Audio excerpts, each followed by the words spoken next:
Hello everyone, welcome back to my channel Tutelage, a guide to learner. Here, this is Sriparna. I hope all of you are doing good.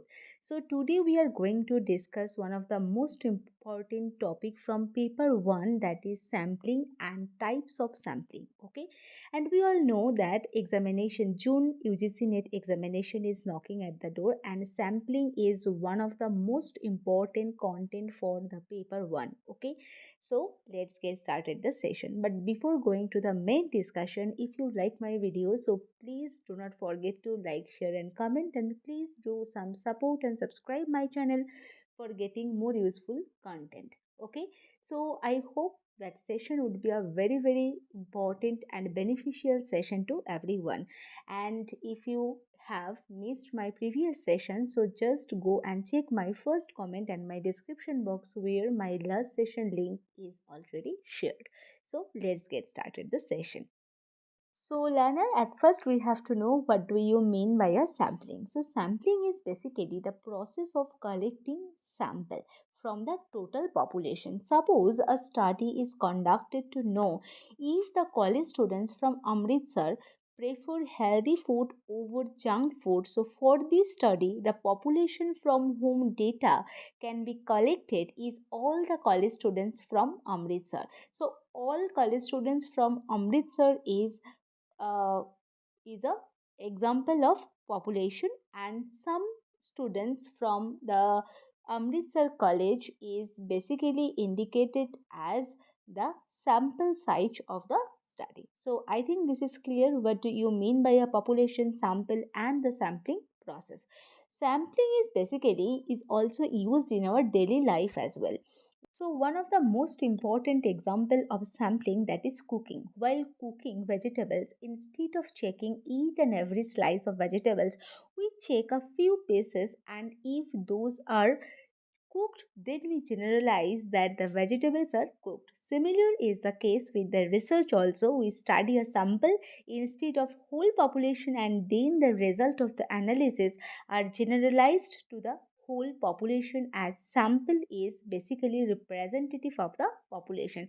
We have already told the total college students from Amritsar is indicated as the population size. Okay, and some college students from Amritsar is a sample. So basically some students are representative of the total college students from Amritsar. So I think this is clear. So sampling is of two types. The first one is the probability sampling, and another one that is non-probability sampling. So now going to the discussion of the probability sampling. So learner, at first we have to know what do you mean by a probability sampling. So in the probability sampling method, each unit of population has an equal chance of selection.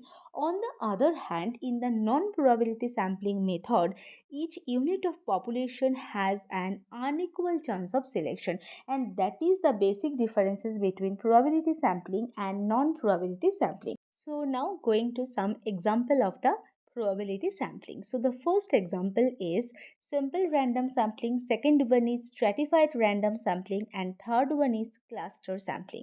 So at first we have to know what do you mean by a simple random sampling. But definition of the simple random sampling is very much similar to the probability sampling definition, because in the simple random sampling every element of population has equal chance of selection in the sample, and it is used when complete and accurate sampling frame is available. So for example, lottery method, random number table, computer programs, etc. can be used to draw sample randomly. So I think this is clear what do you mean by a simple random sampling. Now going to the next one, and that is stratified sampling.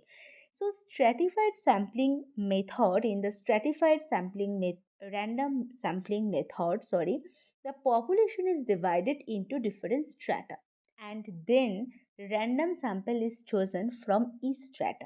For example, if a sample is to be chosen from people visiting a mall, then they can be categorized into different strata based on age, gender, income group, occupation, and most importantly, educational level. So then a random sample can be chosen from each stratum.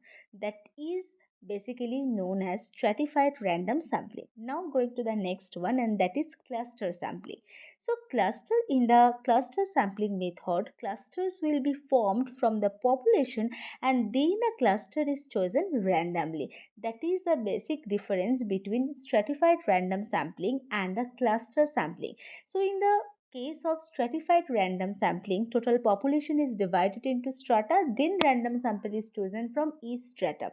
But in the method of cluster sampling, so cluster will be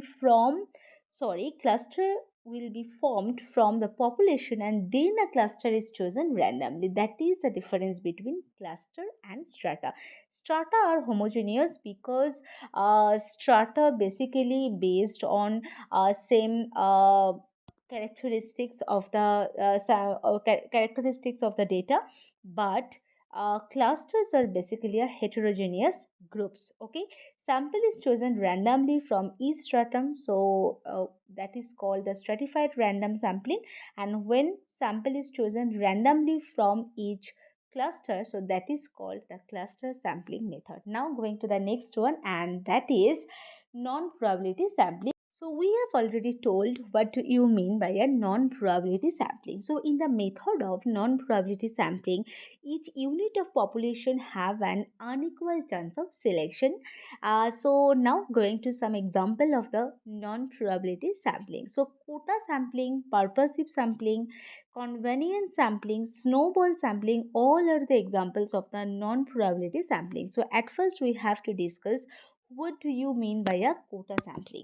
So basically in quota sampling, the total population is divided into groups, then each group is allocated quota of same proportion as it has in the total population. So it is basically similar to the stratified random sampling.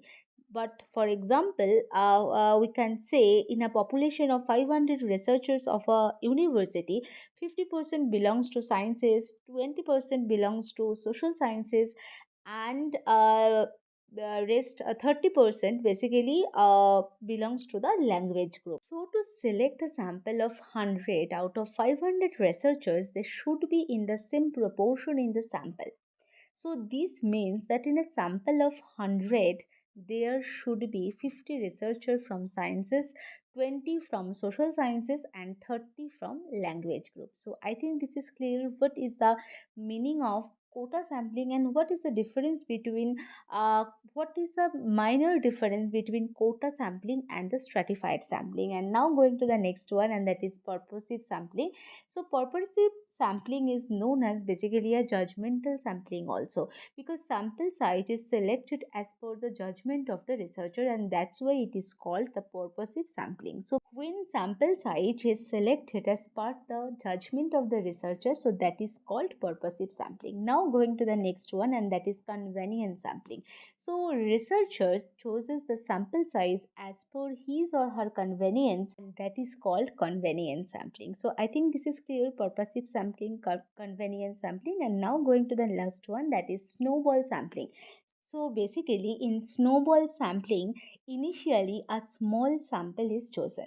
It is much smaller than what is required. Then the selected sample units help in further selection of more units, and the new units further help in identifying more units, and this process continues till the sample is smaller than the required size. And in this way sample size keeps on growing like a snowball, so that's why it is called the snowball sampling. So I think this is clear, probability sampling, non-probability sampling, and the examples of both. So learner, we are done for the today's session. I hope that session would be a very beneficial session to everyone. If you like my videos, so please do one like, share and comment, and please do some support and subscribe my channel for getting more useful session. So I will come again with a new topic, new session. So till then, stay tuned, stay connected with me. Happy learning, keep commenting. Thank you.